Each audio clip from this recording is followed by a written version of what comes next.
But oh man, my 11:11 alarm went off and shut that video down. I gotta wrap it up because I gotta start pulling up my work systems.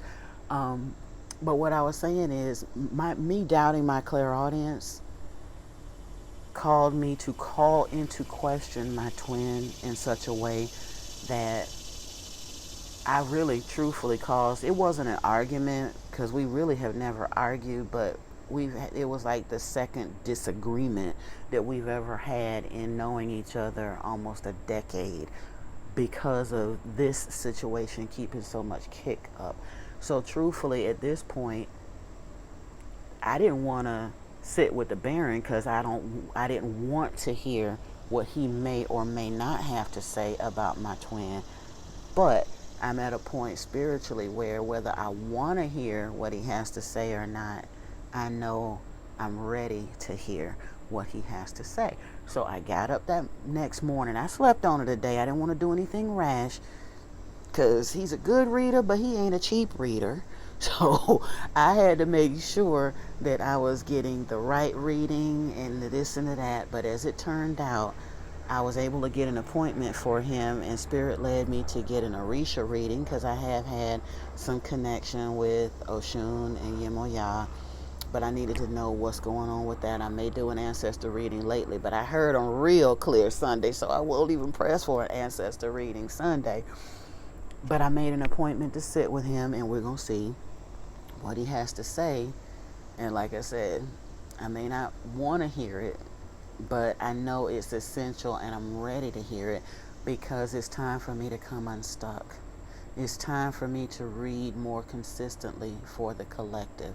It's time for me to clear and shield my energy of the stuff that was swirling around through my life so that I can read effectively for the collective. And this is part of that preparation. So I don't know if he's going to actually release the video once we have it. I'm actually, my appointment with him, and I'm so loving it. My appointment with him is for the 15th, um, after I get off from work. And that's so cool for me because I have been working with the moon cycles. The new moon is on the 14th, and it's an especially powerful new moon for me and my twin because it's a new moon in Virgo, and he and I are both Virgo rising. And then we'll be going into a full moon in Aries. My North Node is in Aries, and the entire planet is in North Node Aries right now. So once I do what needs to be done, and I'm sure Spirit is gonna give me whatever I'm missing or couldn't hear in my spiritual juvenile state or whatnot. I'm sure the Baron is gonna finish tying up some things for me. I will take it under advisement and take it seriously, get this thing together so I can serve you all because that's what it's all about. I set forth an intention to call in my soul family and serve them.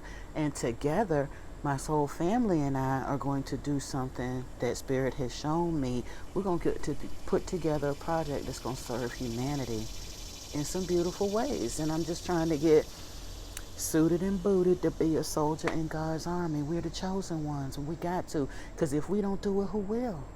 We're in the age of Aquarius and things are going cuckoo crazy. We know that. But we're not crazy. We're awakening and ascending. So that's the bringing up to speed part. Now that I've gotten that part out, I know my throat chakra has been blocked for a really long time. I am in a process of cleansing right now. Whatever I'm told that I need to do to get clear and stay clear, I will take care of that, and so that I can serve effectively for the collective.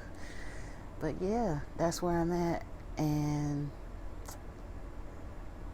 it's a lot. But I do feel better for having gotten it off my chest, and I thank you for being willing to hear me and rocking with me as I do that. That it's been cathartic to a degree. I'm going to sit with it for a little while, and then we're going to move forward with some videos. But I promise you, I'm not going to be on this radio silence that I've been doing off and on in these fits and starts over the past 2-3 years trying to find a voice. I know what needs to be done now, and I know how to clear up, how to free up my voice, so I'm on it. I love you, soul family. Thank you for your patience. thank you for your prayers, your kindness, because I know some of you do seriously rock with me. And for those who don't, no hard feelings. For even the exes, the karmics, the whatever, if your intentions aren't pure, then yes, kick rocks with open-toed shoes on, go somewhere and heal that and do better. But for the ones who truly are just closing out karmic cycles and we just graduating at different times, I hold zero animosity. I couldn't be here if I hadn't gone through that. Those are the things we signed up for when we came. It's just time for all of us to heal and move forward. If we choose to move forward together, healing those cycles, cool.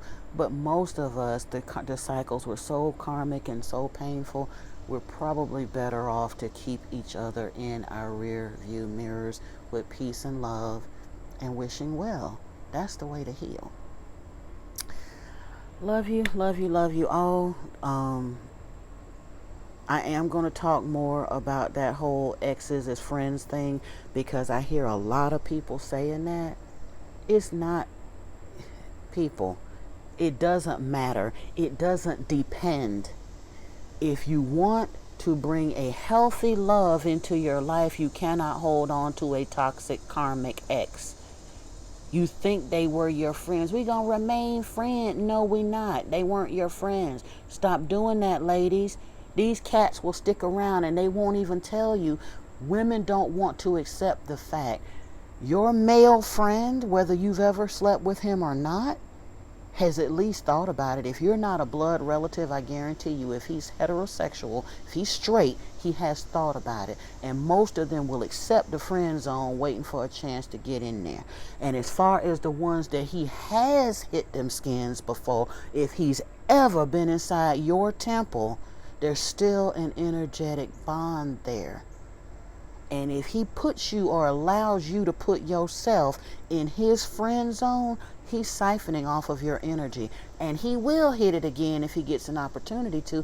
But even since he knows what it's like, the curiosity that is over, he may be disciplined enough or whatever. He got enough women over there. He ain't worried about having sex with you no more, boo. Because he got your energy. That's more important.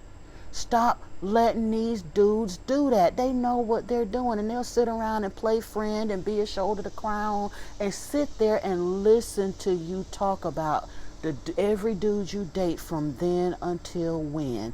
And if you continue doing that, you'll continue dating, because it'll be very unlikely that you're going to marry and settle in and get happy.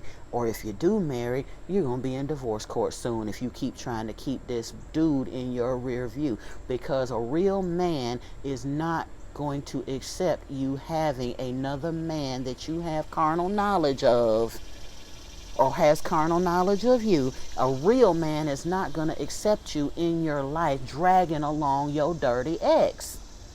And you shouldn't want to. That is a game that busters play when women, imbalanced women, allow it. Cut it out, ladies. He don't mean you no good. That is basically the version of, if I can't have her, nobody else will, without courts and prison terms involved. Because they don't have to delete you. They can just keep you stuck by staying in your energy in the guise of a friend. It looks good, but it's way more insidious than you know. Ladies, wake up and stop hanging out with these dudes. I'm sorry. I get it. I used to say I didn't like women that much either, but that was only because I was hanging around a bunch of toxic behind women, because I had not healed and ascended yet either. So I was in the company of the same energy bandwidth that I was in. Once you go ahead and heal and raise your vibration, you're going to meet some beautiful sisters out there. On that goddess energy, on some divine feminine energy. They will be uplifting. You don't have to keep hanging around with damaged men in their damaged, imbalanced energy to keep you in your toxic masculine energy, because that's all that's doing. When you allow that, well, we can remain friends for the sake of the friend, and we can just Netflix and chill, or I can have a maintenance man. That is a woman exercising imbalanced, toxic masculine energy. Because when dudes want to just run through women without anything serious, we call them toxic. Well, guess what, ladies? When you do it too, you're being toxically masculine. Cut it out. heal, and ascend, and call in your divine counterpart. Get rid of them exes out your life. Free, free advice. Take it or leave it. But if you leave that on the table and keep it in your energy, promise you, it's going to take you a whole lot longer to find the happiness that you know you want and you so deserve. I'm off the soapbox. Got to get ready to go make a little bit of paper. Love you, fam. Peace and blessings. Namaste.